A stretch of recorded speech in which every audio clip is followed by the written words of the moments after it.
Assalamualaikum warahmatullahi wabarakatuh. Salam literasi. Perkenalkan, nama saya Muhammad Ihsan Alif dari SD Jentihilir Kecamatan Katapang.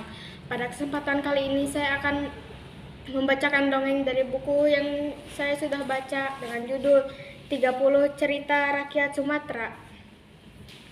Penulis Arif Budi, penerbit CV Buana Raya. Berikut dongengnya. Asal mula Danau Toba. Pada zaman dahulu di Sumatera Utara hidup seorang petani yang bernama Toba. Pada suatu sore Toba pergi ke sungai untuk memancing, tetapi tidak seperti biasanya. Sudah sekian lama memancing, tapi tidak ada ikan yang tertarik pada umpannya. Kalau begini terus bisa-bisa malam ini aku makan tanpa lauk, keluh Toba dalam hati. Toba mulai kesal. Dia berniat pulang, tetapi ketika ingat betapa tidak lezatnya makan tanpa lauk, ia bersabar untuk beberapa saat lagi. Benar saja, Toba serentak kaget ketika tiba-tiba ia merasakan serentakan yang kuat.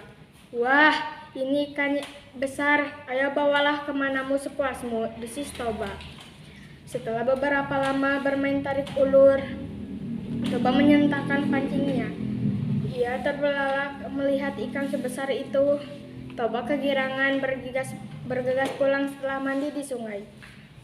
Setibanya di rumah, ikan diletakkan di dapur. Ia pun mengambil kayu bakar di halaman dan menyalakan api di tungku untuk memasak.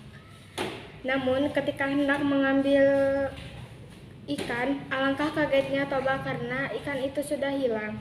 Toba makin bingung. Di tempat ikan itu, ia menemukan banyak kepingan lebam kekuningan yang berkilau seperti emas. Hah? Apakah ini emas? Teriak Toba dengan kaget bercampur girang. Lalu di manakah ikan besar itu? Apakah telah menjelma menjadi emas ini? Dengan perasaan campur aduk, Toba membawa kepingan emas itu ke kamarnya untuk disimpan. Saat membuka pintu kamar, ia terhenyak di dalam kamarnya. Berdiri seorang gadis yang cantik dan anggun yang belum pernah ia temui. Kau ini siapa? Kenapa berada di kamarku? Tanya Toba dengan tersenyum lembut. Gadis itu menceritakan siapa dirinya. Aku adalah jelmaan ikan yang baru saja kau tangkap. Uang emas itu adalah bekas sisiku. Toba yang sudah lama hidup sendiri lalu meminta gadis itu untuk menikah dengannya. Aku bersedia menjadi istri abang asalkan abang berjanji padaku. Harus berjanji apakah aku? Sahut Toba tampak tidak sabar. Abang tidak hanya berjanji tetapi bersumpah agar merahasiakan asal usulku. Ya, aku Toba bersumpah untuk tidak mengungkit-ungkit asal usulmu. Istriku, Toba bersumpah. Akhirnya dengan disaksikan warga, keduanya resmi menjadi suami istri. Mereka hidup sederhana. Setelah sekian lama berumah tangga, mereka belum dikaruniai anak.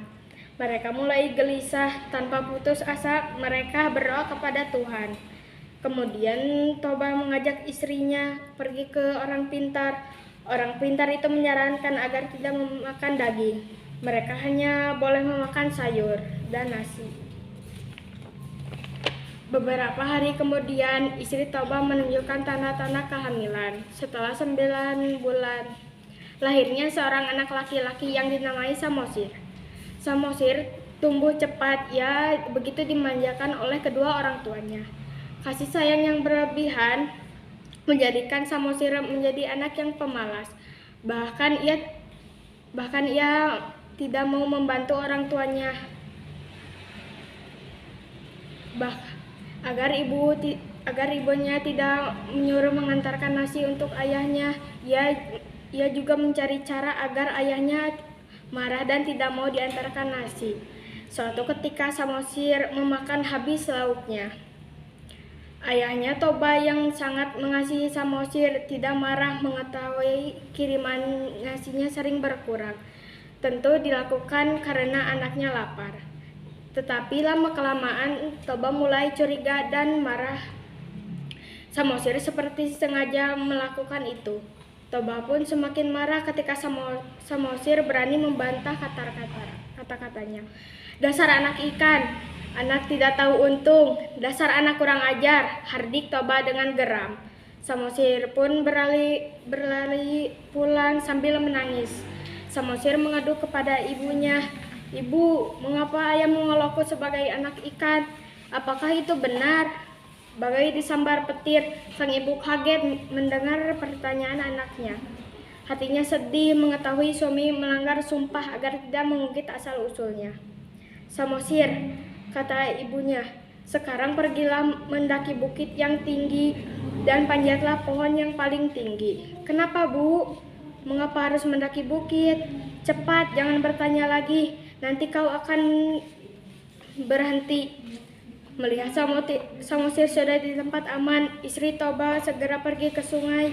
"Suamiku, kau telah melanggar sumpahmu, maka aku akan kembali ke asalku." Keajaiban pun datang. Tetes air mata jatuh di sungai. Tiba-tiba kilat datang menyambar. Hujan turun bagai tumpah dari langit. Hujan deras berlangsung selama 2 hari. Lamanya akibat itu seluruh lembah terendam air. Dalam peristiwa itu Toba tenggelam karena melanggar sumpahnya. Danau yang terbentuk di lembah telah dinamai Danau Toba. Sekian dongeng yang saya sudah bacakan. Semoga bermanfaat. Salam literasi.